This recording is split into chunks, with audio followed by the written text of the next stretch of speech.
Hi everyone, welcome into a brand new episode of Behind the Paw. My name is Matt Ambrose and we are talking men's soccer this week, and we're sitting down with Frostburg State men's soccer senior Randy Putnam. Randy, thanks for joining us. Thanks for having me. Yeah, and looking at your start in soccer and kind of your journey here to Frostburg State, I want to look at what got you into the game at first. So take us through when you started playing this sport and what got you really involved with it.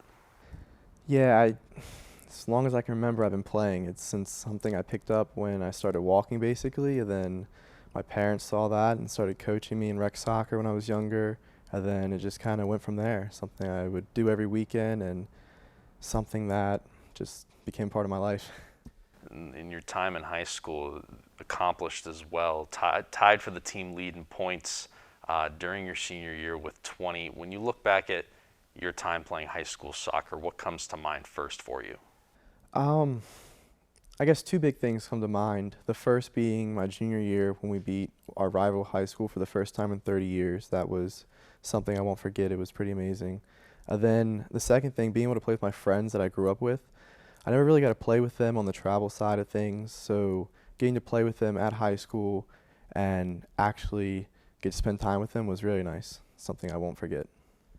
And all of those achievements and accolades you built up in high school led you here, of course, to Frostburg State. But when really did you know while you were playing high school soccer that playing at the collegiate level was going to become a reality for you? When did it really become something you thought about and planned for? Yeah, so I think I remember telling my parents in middle school I wanted to play the next level, and it was something that they encouraged right away. They said, go for it, we'll help you out, we'll try and make that a reality. And I definitely wouldn't be here if it wasn't for them. I still remember them driving me 2 hours to travel practice, making sure everything I needed, driving me across the country. So without them, it probably wouldn't be possible. But I think it became a reality my freshman year. That's when I started to attract some college coaches' attention, and I kind of realized that I could play at the next level. Now, of course, you're here at Frostburg State, and already in your senior year here at FSU. When you think back to that recruiting process and how you were able to get here to Frostburg, when did this school become a possibility for you, and what do you recall from that?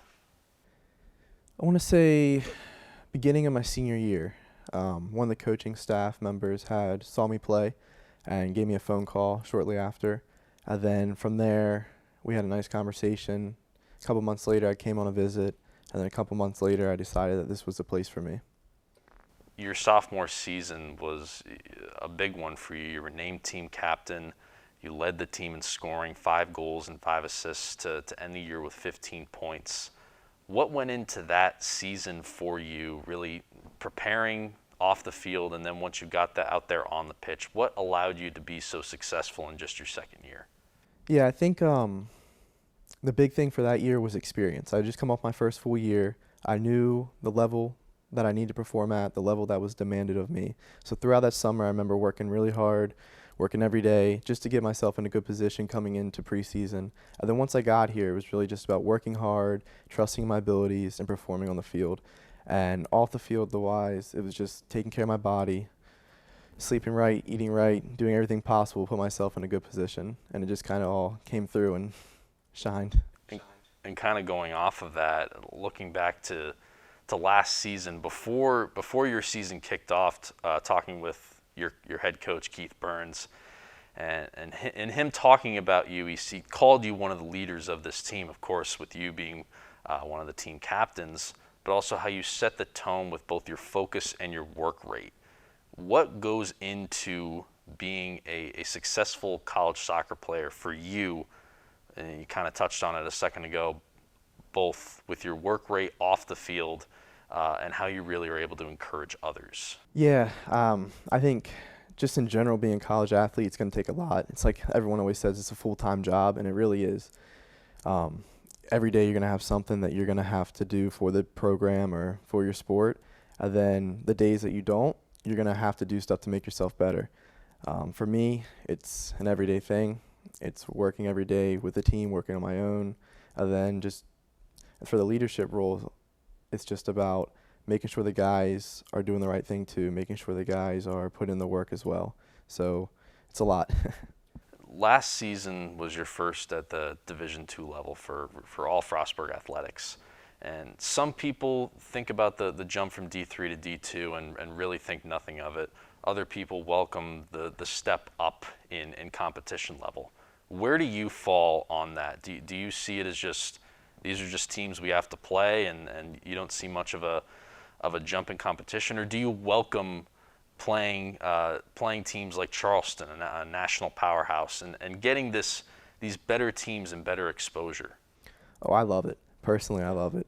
I look at it as like a clean slate. It's the beginning of a new era for the program. So getting to play against, like you said, the national champions, it's amazing. The guys at D2 are faster, stronger, bigger, quicker. It's just something that we have to elevate our game, and it's fun to play at a high level. It's fun to be competitive. It's fun to be playing in 1-0 games, close games. It's really fun. I really welcome it. You've now become one of the vets on this team, one of 6 seniors on this program heading into this upcoming season, which has been now, of course, pushed back to the spring. But when you look at some of the younger guys in this program, whether it be fresh faces that came in this fall, or maybe some guys who got some run last year and now going into their second year, who are some younger players that come to mind for you that have really taken a step forward either in this past year of working with them or even in just the last couple of weeks?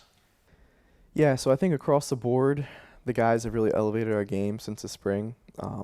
Everyone worked hard during quarantine, and it really shows.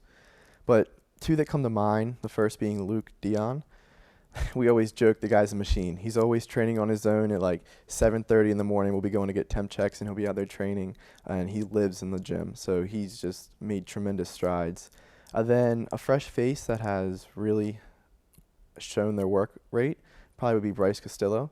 I mean, he came in and told us his nickname was Acorn, but everyone calls him Squirrel because he's just running around constantly and just working so hard. It's pretty good to see that these younger guys are putting in the work. It's interesting also you just brought up, of course, this whole quarantine that everyone kind of had to go into once the pandemic hit back early in the spring. For you yourself, what did you really do to stay in shape, and what did you focus on, of course, with gyms being closed and really having difficulty being able to stay active for some people? What did you really do during that time to stay in shape? Well, the coaching staff was really great. They got us a plan, kind of a loose schedule. But for me, it was just developing a schedule. Every day, wake up, go run, do something like that. Then, fortunately, at home, I had an at-home gym, so I was able to work out at home. Then my local soccer program had a U23 team going on, which was very fortunate, so was able to play. So there really wasn't me skipping a beat. It was just kind of a change of location for me. Now, of course, that with the pandemic, it's pushed the season back to the spring. But when you look at your team and what they can do this upcoming season, where do you see this team going and how they are able to build off of what they did last season at their first year at Division II? Yeah, I think if you asked us overall about our last year, we would say we would be disappointed in it. I think we underperformed in the second half of the season, and it really showed in the spring where the guys were putting in the work to make sure that didn't happen again. And coming up for the spring, I think you can expect to see us be a top 4 team, compete for a playoff spot, compete in the playoffs. That's something we have a goal of, and every week in training, fortunately, we're able to train during the fall. We see the standard being raised week in and week out, so it's exciting. It's exciting to see what's going to happen. Well, Randy, I really appreciate you taking the time to join us here on Behind the Paw, hear your story about how you got here and where your team and this program is going to go from here. So thanks so much for joining us. Thank you. Join us again on Friday. We'll sit down with men's soccer head coach Keith Burns. And until then, have a great rest of your day and go Bobcats.